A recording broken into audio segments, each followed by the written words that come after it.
I'd love to introduce to you Eli Shackelford. Eli is a friend of ours who has actually recently joined the Christian Center of Park City as the director of programming. And so we'll invite Eli to come on up. And while he's doing that, would you just give him a round of applause? Just welcome Eli. Hey, thank you.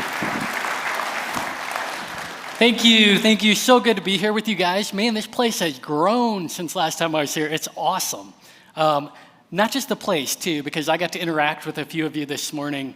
The people here, you guys are crushing it. I'm brand new at the Christian Center in Park City, so I'm down in Heber here and there.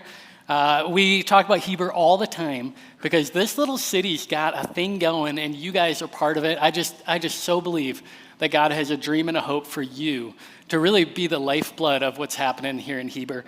Thanks for having me. I am from North Carolina originally. The only reason I tell you that is that if I mess anything up, I can just be like, North Carolina, y'all. Because I do mess things up. Like if I tell a story about blowing something up or slapping somebody, North Carolina, y'all. I'm from North Carolina, but I made questionable choices in my younger years. So I did 10 years hard time in Wisconsin as a youth pastor. That's the job, if you're unfamiliar with it, where you're on call 24 hours. You make about the same that your high schoolers you're working with make, and people ask you constantly, are you ever going to get another job or a real job? I loved that job. Man, those were 10 great years.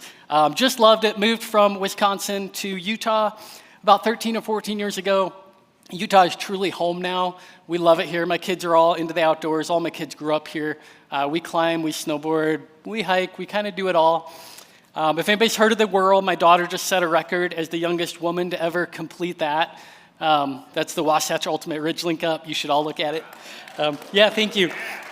I was a pastor at K2 for a couple years. I've been pastoring a little church in Midvale called Cornerstone, also EFCA, for the last 9 years. And now I'm up at the Christian Center and just loving it. It's so different and new for me. And at the same time, it's so close and similar to what I've always done with my life. It's so close to my heart. As program director, I get to take our resources and tell them where to go. So when you guys spend money in the thrift store, when you guys interact with Back to School Basics like you did, by the way, Heber this year, I've heard it's for the first year ever, Heber really showed up at Back to School Basics. That's a program we do where we supply kids with backpacks and gift cards and things that they need for school. We're actually trying to supply them with hope, disguised as backpacks and gift cards and shoes and clothes and things that they need. Heber gave more to that and had more volunteers than anyone else. So you guys can give yourselves a hand for that. It was awesome. All those things that come into the Christian Center, I'm the guy now that gets to decide where they go. And I love that because I love people. Like, if there's one thing you should know about me, I just love people. I'm fascinated. I'm intrigued. If you and I could sit down for coffee or sparkly water or walk in the field or whatever you like to do, I would come back thinking about you all day because I love people. I just get such a kick out of the depth and just the capacity of human beings. So because of that, this statement of faith that Shane asked me to speak about is a perfect one for me because it interacts with people. Before I get there, let me do one announcement about an event we have coming up. It's called Hike for Hunger. Some of you guys have maybe been. Anybody been to Hike for Hunger before? Ooh, you guys should all come. It's next Saturday. This year, we're turning up the dial because it's our 25th anniversary as well. So this year, Hike for Hunger, for $15, it is the best thing going on in Utah. We rented out the whole Utah Olympic Park. We've got a jazz swing band coming. We've got food and drinks and chairlifts and rope swings.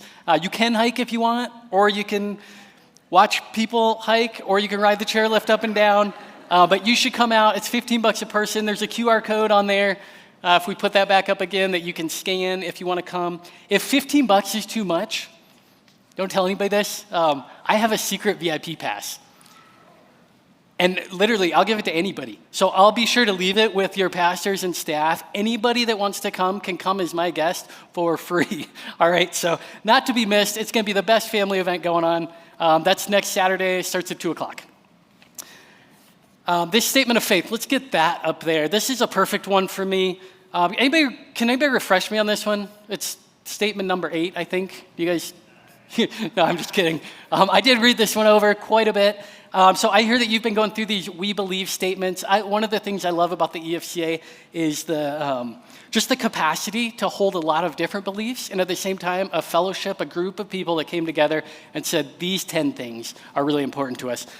This one may be my favorite. I don't know that we're going to get through the whole thing, but it starts like this. We believe that God's justifying grace must not be separated from his sanctifying power and purpose. God commands us to love him supremely and others sacrificially, and to live out our faith with care for one another, compassion towards the poor, and justice for the oppressed. I'm going to be honest, sometimes the EFC gets out over their skis a little too far. Not as bad as I do. I mean, we all do that where we start using big and fancy words. This has a few fancy words in it, but this, you guys, is gold. This comes right from the mouth and life of Jesus. We can just keep that on the screen for a while. This point is so good. We believe that God's justifying grace must not be separated from his sanctifying power and purpose. It's a fancy way of saying what Jesus said over and over and over again. If you like what you're seeing, if you're digging what you're experiencing, walking around with me and seeing God's active power in the world, if you like what you're seeing, follow me.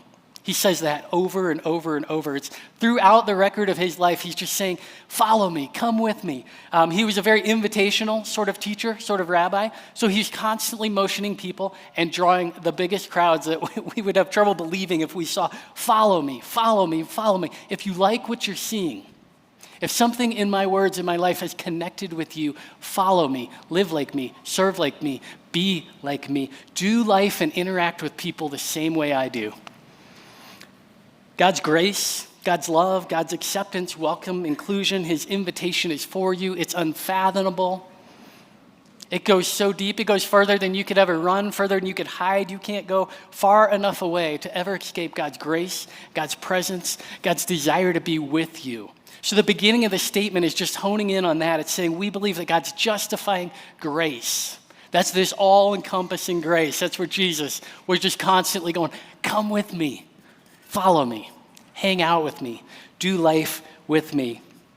God's grace doesn't run out. It ain't a battery. It doesn't have a bottom, a limit. It doesn't have an end or a stop. There's no conclusion to it. There's no time for you where it's too late, you're too far gone, you've been there or done that. God's grace is just always welcoming, always drawing, always inviting.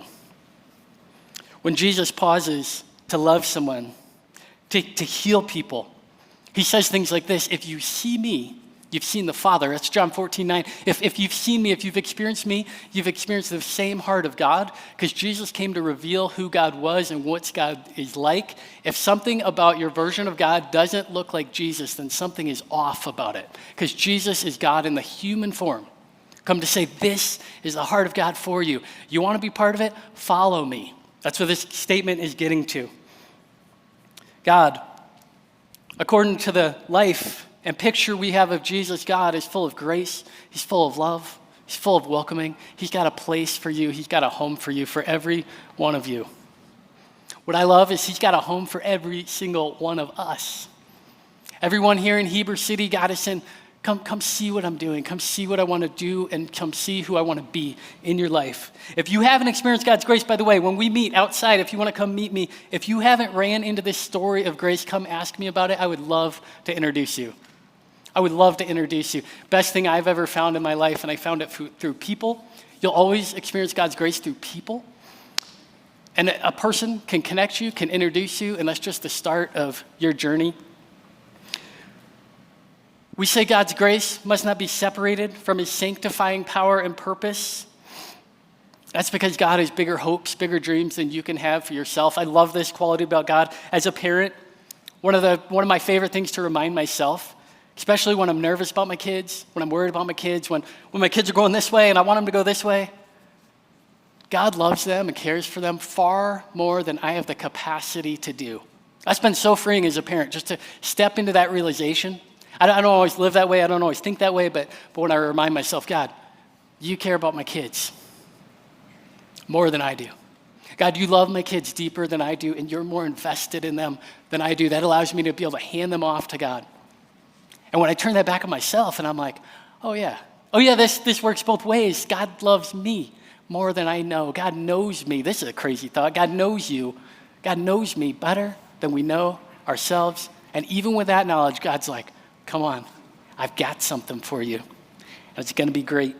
God's inviting us, and through this statement, these people that put this together are really showing us the combination of this sanctifying grace with power and purpose.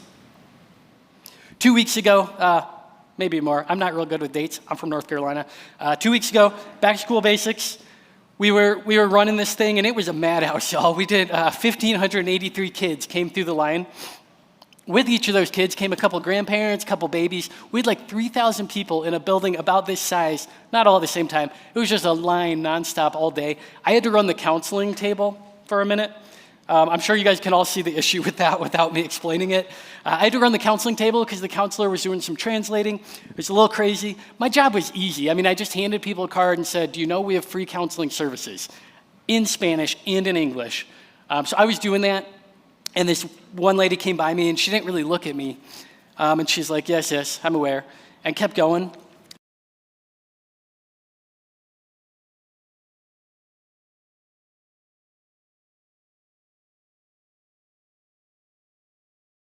So I started standing up. She put both hands on the table, and she said, Valentina, that's one of our counselors, Valentina saved my life. And I was like, oh.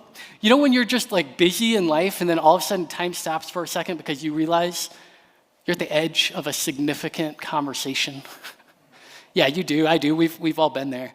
So all of a sudden, we just tuned into each other, and she told me this story about being on the very edge of not having an actual life anymore and making a desperate call to the Christian Center and meeting a bilingual counselor who she credits with saving her life. That's purpose and that's power that Valentina got to exercise and experience because she'd received the grace of God. God's grace cannot be separated, and it leads us into purpose and power. I heard more stories like that. Some of them were crazy. Just from my one day at Back to School Basics, it was my first event at the Christian Center. Many of you guys know what I'm talking about because you've been there as well. Maybe you've been on the other end of that. Maybe you've been on the receiving end of grace. Maybe you've been the one that needed hope. Maybe you've been the one that offered hope. But God's grace leads to purpose and power if we'll step into it. And that will lead to the most fulfilling life we can have. It's available for you anytime you want it. Anytime. No matter who you are, no matter where you've been, no matter what you've done. God, I'm in need of your grace. And as you step into it, as you walk in it, you connect it with purpose and power. A close friend of mine that I met about 4.5 years ago now, actually a very close friend of mine. I met her as a pastor. She came to my church because she had to do community service for drug-related crimes. She'd been in a lot of trouble. So she helped me with the food bank for a couple weeks, maybe a month. And then she said, oh, what else happens here? And I go, well, church, we do a church here too. So then she came to church on Sunday. I baptized her about 3 weeks ago. It was awesome. She was a recovering alcoholic, and I remember the first time she got a job coming out of jail, and I said, so she's so excited. She's telling me about her job, and I go, where do you work? State liquor store. Yeah, y'all probably know her, actually. Lots of you guys have probably. State liquor store, and I was like, Shantae, and I wouldn't use her name if she didn't mind. I was like, Shantae, why are you working at a liquor store as a recovering alcoholic? She laughed at me. I get that a lot.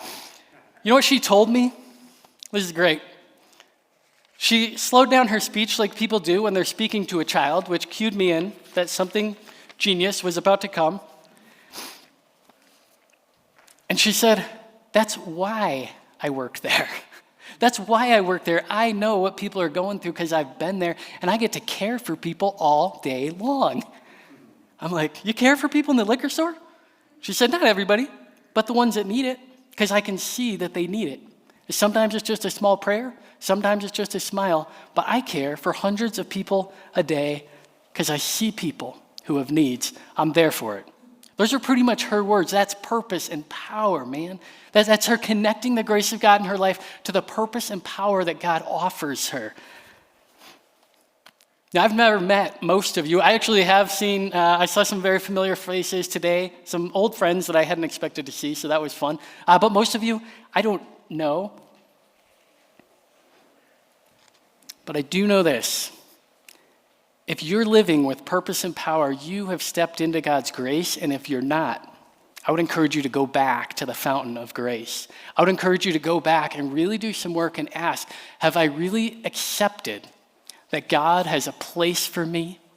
That God welcomes me into his family with open arms? Have I received that in a way that I can stop trying so hard? I can stop wearing masks that we all wear. I can stop doing this and that and just be in the presence of God. Grace leads us to power and to purpose. What would change for us? I'm still living in the valley, but I'm going to be up here soon. So I'm looking for properties right now. So soon it will be in us. What would change for us in Heber City if each one of you who go to work, who go to places that I'll never go to and see people that I'll never see or meet, if each one of you stepped into the purpose that I'm talking about with my friend Shantae and this counselor, Valentina, if each one of you understood that you're the one to care for the people in your life, that you're the one to share grace with whoever crosses your path. Here's one thing. You'd stop watching the clock at work and you'd start watching the people. You'd stop dreading Monday and start wondering who God's going to bring to you today, who God's going to cross your path with. You'd start looking for the same people that my friend Shantae is looking for regularly. You'd start looking for the same people that God is looking for, and you'd start seeing them. And when you do, it's a little overwhelming at first. I got to be honest, because you start seeing need everywhere, and you start seeing people that are so hungry for the grace that only God gives us. Purpose and power. You're here today because someone, somewhere, at some time saw you and shared with you. Everything about God that is shared comes from a human being. I love that God set it up that way. We'll get moments in the mountains or in the ocean. I love the ocean too. We'll get moments where God will connect with us, just God and us. But almost everything else comes through people. And you're here because you got here through a person. You're walking with God if you are, or you're investigating God, or you're having curiosity and questions about God because you've interacted with a person, a human being, a people that said, hey, let me tell you about this. What would happen for Heber if each one of you left here this morning going, oh yeah, I've kind of forgotten about my purpose. I've kind of left that at the door. Kind of just going through life, and I want to pick that back up again. We believe that God's justifying grace must not be separated from his sanctifying power and purpose. The next part of this, I'm obviously not going to get through the whole thing. That's okay. There's a clock on the back, so I'll know when to stop. The next part of this is so good, you guys. I love this. I build my life around these words. God commands us to love him supremely and others sacrificially, and to live out our faith with care for one another, compassion towards the poor, and justice for the oppressed. There it is. Again, this isn't me telling you what to do. I love that a bunch of people got together in a room like this and hammered these things out over a period of years and years. They adjust them every year too. I don't know if you know that. Not every point in the statement of faith gets adjusted every year, but something does every single year. These smart people convene together and use big words and sometimes remove big words so we can understand better, and they work this out, and this one comes directly from the mouth of Jesus. Jesus in John 14:9 says, if you love me, John 14:15, if you love me, you'll do what I say. John 14:9, if you've seen me, you've seen the Father. John 15:9, I only do what I see the Father doing. So Jesus is connecting everything about his life and his words to God the Father, as I mentioned before, and I want to take you to a story from Matthew. This is kind of near the end of Matthew, but it's not at the end. We're going to go to the end at the end of the day. Matthew is kind of always hinting at us and winking and like drawing the reader in. I think he got that from Jesus. Jesus is funny, y'all. I don't know if you know that. If you read it closely and you look for the humor, it's throughout. Matthew's pretty funny too. Not as funny as Luke, in my opinion. But this is kind of near the end in Matthew's telling. We don't always know exactly what was going on or what was happening when Matthew tells these stories. Matthew was a guy that had directly encountered Jesus. He had been one of those people at the very end of his life, and Jesus literally saved his life. He had been one of those people that was making destructive decisions. He was a tax collector, and Jesus had walked into his house and said, bro, even you are welcome here. I like Matthew's story because if Matthew's in, we all got a chance. So Matthew tells this story. You guys have probably heard this one before. It's fairly famous. It's from Matthew 22. Another teacher at the time, Matthew calls him an expert of the law, is testing Jesus in this.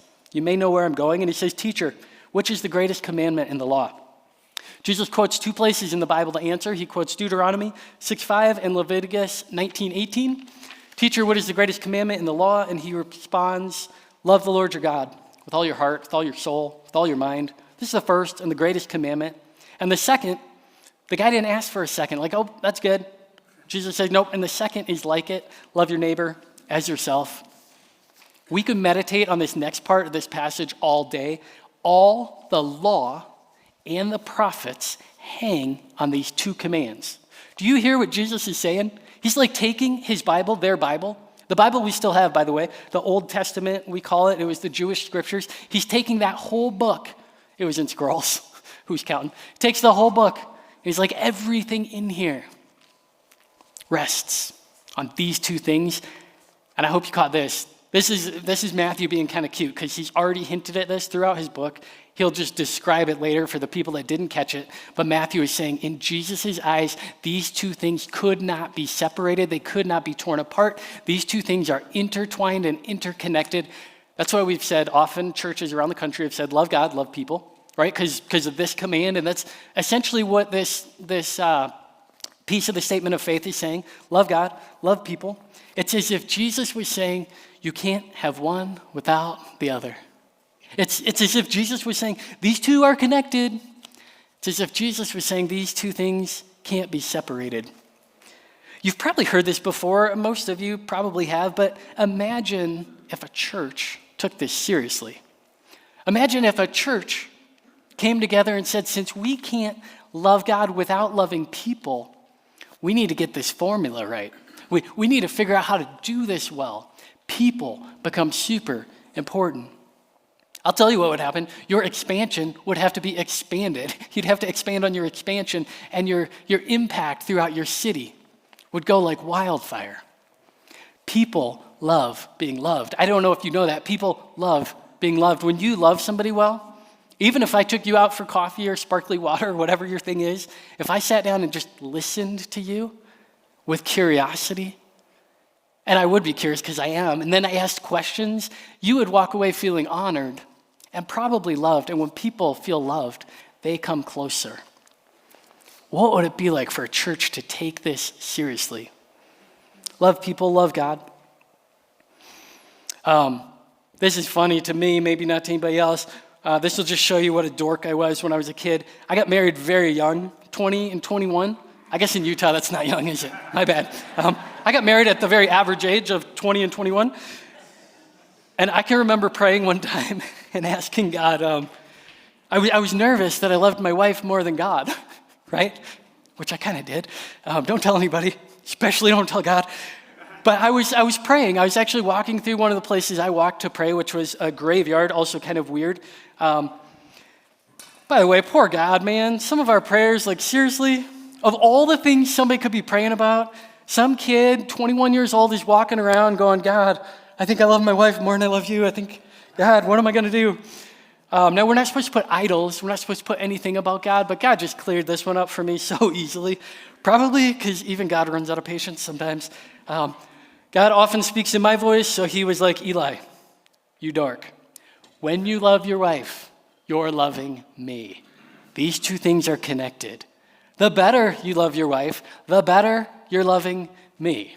These two things go together. As you serve and sacrifice and surrender and give your life, your time, your energy for your wife, you're doing all that for me. Quit being a dork and go pray about something seriously. They cannot be separated. This is how Matthew says it. This is how Matthew records Jesus saying it. At one point, this is a little further on. So again, Matthew's telling this story, right? He's helping us connect priorities of Jesus, and they fit right in with this statement. Right in with this statement about how our grace, or God's grace, leads to our purpose, our power, and then out of that, we turn that on people for our fulfillment. So this is pretty early on. This is Matthew chapter 5. Jesus says, if you're offering your gift at the altar, and there remember your brother or sister has something against you, leave your gift in front of the altar. First go and be reconciled to them, and then come and offer your gift. Now, we don't have a lot of offerings or altars, not the kind Jesus was talking about. But if you're going to church, we have church, right? Here we are. If you're going to church and you remember that you and somebody else aren't good, what Jesus wants us to think is, oh, me and God aren't good. I need to go fix that or attempt to fix it. Or I need to at least go make a move towards that because that is instrumental in my relationship with God. Go fix your people problem and you'll be fixing your God problem. The great commandment is 2, not 1, because God and people are connected. I hope I've said that enough. I'll probably say it a few more times. There's no Jesus in the Bible without people. We have Jesus through the context of people. He came. This blows my mind. He came in the form of something he'd never been, to do something he'd never done before, to connect with people. Separated from God, to reconnect a people who were separated so that people could be eternally connected with God. Seriously, the God with us thing from Isaiah it's incredible. Humbled, lowered, one of us to be with us, to reveal the heart of God that is for us. First go and make something right with people. Love people. Invite people. Welcome people. See people. There's only one place in the whole New Testament that the word religion is used semi-positively. I think it's kind of tongue-in-cheek, actually. I think even this place, I'm like, I think James is being funny. It's James chapter 1, verse 27. Some of you guys probably know this verse. James says, religion that God our Father accepts as pure. By the way, this is James, brother of Jesus, writing these words. So he's watched Jesus, and he's thought about this. And he says, religion that God likes. Religion that God our Father accepts as pure and faultless is this: to look after the orphans and widows in their distress, and to keep oneself from being polluted by the world. Hopefully you can hear the statement of faith we're talking about today in that passage from James, brother of Jesus. Pure religion. We don't use that word religion very often, and not always positively either. So we could say it like this. We could say love of God, or we could say worship of God. Worship that God wants to see is to care for people. God and people cannot be separated. We talk about worship services and worship events and worship in the park and worship nights. What if we talked about worship dinners where you get together and you listen to people? You speak into people's lives. You might actually bring God up in the conversation, or you might just care for people. God would say, yeah, that's the kind of worship I'm looking for. What if we talk about worship trips to the lake? I'm going to the lake with a friend that's a member of the church here today. Worship trips to the lake where you hang out and you ski and you paddleboard and you're together with people. Worship trips to the store where you're simply looking for image bearers, looking for another human that carries the image and the face and the heart of God. So you can have a little time of worship with a smile, with a word, with encouragement, with prayer. I know it would be weird. We're not going to start doing that, but we don't have to call it that. We should be doing that.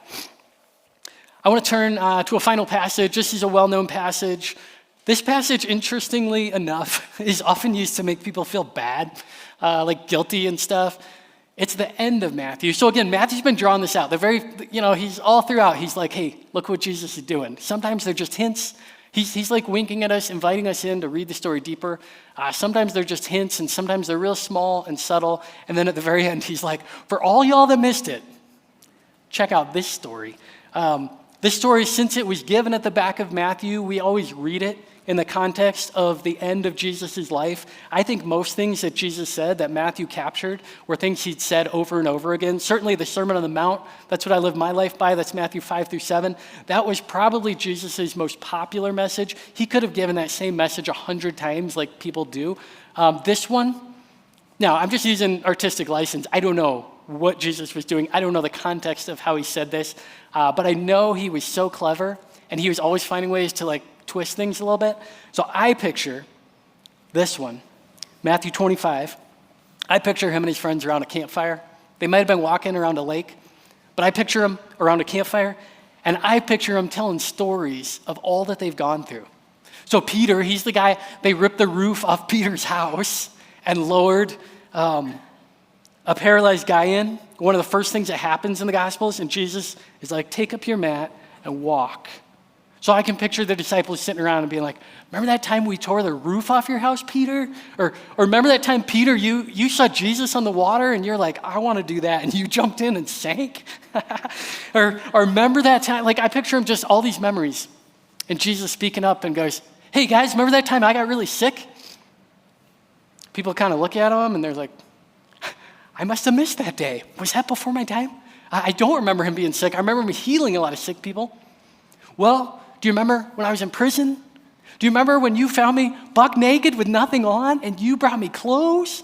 And at this point, the boys, probably the ladies too, around the fire, like, he's lost it. We knew this day was coming. He's been saying some pretty crazy stuff. He's lost it.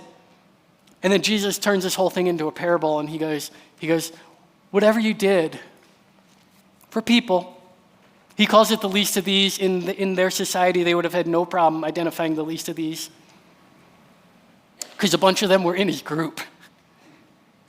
They would have had no problem saying, oh, we know what the least of these are, because those are the people Jesus ate with and hung out with, walked with. That guy walked a lot of miles, by the way, and ate a lot of food, often with the least of these. Whatever you did for the least of these, whatever you did for people in need, and this is where Matthew's like, for the people that don't get it, Jesus goes, you did that for me. He tells this huge parable, this parable about people who, just in their serving of other people, Jesus says, that is directly in service of me. Thank you. The scary part, I think the guilt part that people use to guilt us, is he reverses that as well, and he goes, remember when I was in prison and you didn't clothe me? By then they know, they're like, this is a trick. Remember that? Whatever you didn't do for the least of these, you didn't do for me. Remember when I was on the street and you walked right by me? It blows my mind how if I put a MacBook, I'm not a Mac guy, but most people are. If I put a MacBook on the street, nobody would just walk by that and not stop and look at it, look around, wonder what it's doing there. And yet we can walk by human beings made in the image of God and just look away. I want to do a quick little thing with you. I promise this won't be weird, because I am going to make you close your eyes, but it's not like a weird thing where somebody's going to poke you or do something like that.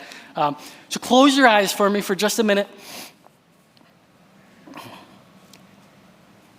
And think of 5 messages that impacted your life or changed your life. You have to come up with 5. That's kind of a competition if you're competitive. 5 messages that impacted or changed your life. And then raise your hand when you have all 5 of them. You've still got your eyes closed, so you won't really know who won, but I will. I'm just kidding. There's no winner. 5 messages that impacted or changed your life.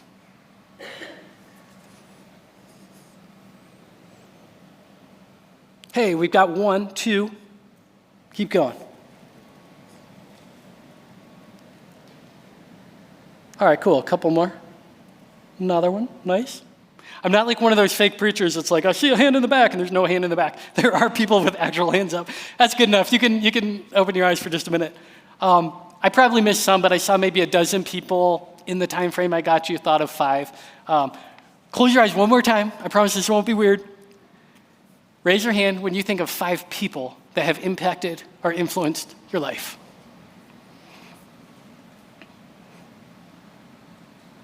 Awesome. Thank you. Almost every hand goes up in seconds. You guys can open your eyes at this point. What I want you to remember about that is that people reach people. People reach people. That's kind of hard for a pastor to hear, because I've done a lot of messages, I hope. And as I don't know, I'm kind of a nerd too, so I could probably come up with a dozen messages that I'm like, oh, here's where my life shifted, here's where my life changed. But most of us, if this wasn't a church group, I'd say 5 movies, 5 speeches, 5 whatevers. Most of us struggle to find that, especially quickly. And yet, almost all of us can instantly identify people that have changed our lives. You find your greatest fulfillment when you connect with other people. If your picture of God is anything other than a being who gives everything to connect and care for every single human being, I would challenge that as an unbiblical picture of God. The God revealed in Jesus is all in, all the time, for everybody. And I'm picturing him grinning a little bit as he's inviting you in, as he's saying, man, I've got this pool of grace, and it's bigger than you can imagine. And when you really find it and discover it, it'll turn into purpose and power. That purpose and power will lead you to invest in the lives of people. And the people each one of us respect the most, we respect because they give their lives away, don't we? Historically, or in our lives, the people that led you here, the people that lead me here, the people we respect the most, the people we look up to and admire, they're the people who give their lives away for other people. I'm gonna wrap this up and pray for you guys with a quick prayer. I think I got this prayer from Andy Stanley. I don't know, I've been praying it for years. I'm gonna pray it over you. It's super simple, so you'll be able to remember it. And then I'm gonna ask you to pray it throughout this week, because I am telling you, I prayed this prayer for a long time in my life, and it changed my life. It's simple, it goes like this. God, let me see people how you see people, so I can love people how you love people. That's it. So I'm just gonna pray that over you. God, over Mountain View today, would you move in our hearts and our lives, God, that we could see, hear, know, experience people, that we could see people the way you see people, so that we can begin to love people with our purpose and our power that you've gifted to us through your grace, so that we can love people the way you love people. Thank you that you are the exact image of the invisible God. We'll give the rest of the morning to you in your name. Thanks.